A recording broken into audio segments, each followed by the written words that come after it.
বাঁকা পথ কোন পথ?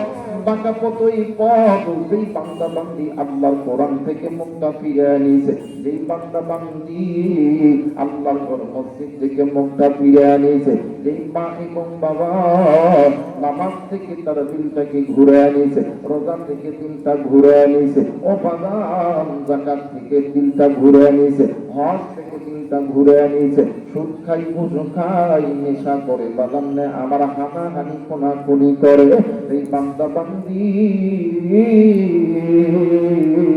পিতা মাতার সঙ্গে নাফরমানি করে, এই নারীগুলো বেপরদায় চলাফেরা করে, আল্লাহ রাব্বুল আলামিন ডাকতে বললেন নবীজি এই পথগুলো বাঁকা পথ, বান্দা যদি এই পথগুলো ছেড়ে দিয়া আমি আল্লাহর কোরআনটা ধরে নেয়, আমি আল্লাহর কোরআন এই বান্দা বান্দির ওই বাঁকা পথ অন্ধকারের পথ আলোর পথ বানায় দিবে। আমার আল্লাহ বলে না আলিফ লাম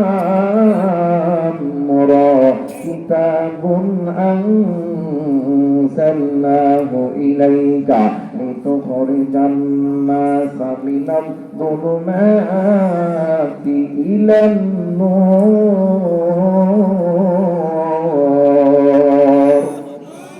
আরেকবার বলেন আল্লাহু আকবার। আল্লাহ বললেন নবীজি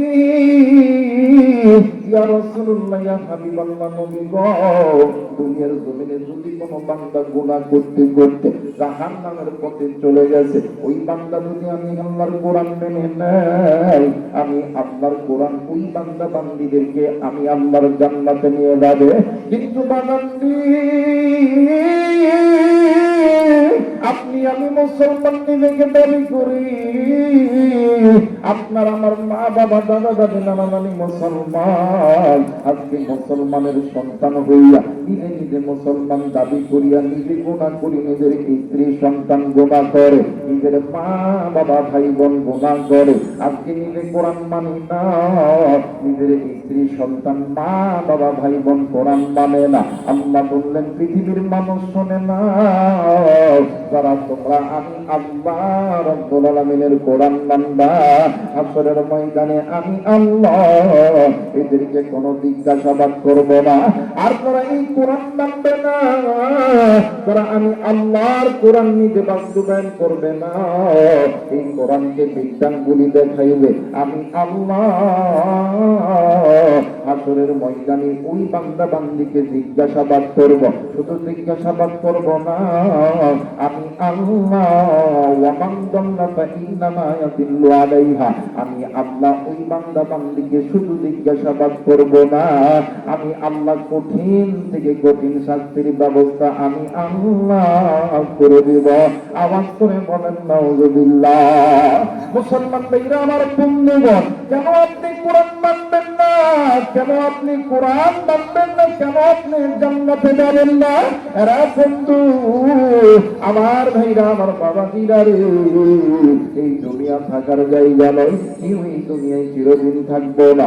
আমার নবী বললেন আল্লাহ বলেন কুল্লু নাফসিন যায়িকাতুল মাউত, মৃত্যুর স্বাদ একদিন না একদিন সকলকেই ভোগ করতে হবে। কিন্তু অন্য শুনে না, আখিরাতের সর্বপ্রথম ইমিগ্রেশন কাউন্টার হইল কবর। এই বান্দা বান্দির কবর ভালো, ওই বান্দা বান্দির হাসর ভালো, মিজান ভালো, ফুলসিরাত ভালো। যেই বান্দা বান্দি কবর ভালো নয়, মিজান ভালো নয়, ফুলসিরাত ভালো নয়, ওই বান্দা বান্দি হইল জাহান্নামী। আজকে মুসলমান গুনাহ গুনাহ গুনাহ আর কত গুনাহ করবেন, আর কত গুনাহ করবেন। কেন আপনি কোরআন মানবেন না? ও বাদাম, এই কোরআনের চাইতে দামি কিতাব এই পৃথিবীর জমিনে নাই। ও বন্ধু, এই এশিয়া মহাদেশের ভিতরে সবচেয়ে বড় ইলমুল বাংলাদেশ দারুল উলুম দেওবন্দ মাদ্রাসা। এই দারুল উলুম দেওবন্দ মাদ্রাসার আমাদের একজন মুরব্বী ছিলেন আল্লাহর বান্দা ইয়াকুব নানুতুবি রাহমাতুল্লাহ আলাইহি। তিনি তিনার কিতাবের মধ্যে বলেছেন ফামানিত্তাবা আহুদা ফালা ইয়াদিল্লু ওয়ালা ইয়াশকা। এই বান্দা বান্দি কোরআনের ইত্তেবা করবে, আমার আল্লাহ কোনদিন ওই বান্দা বান্দিকে বেইজ্জতি করবে না, আমার আল্লাহ ইজ্জতওয়ালা বানায় দিবে।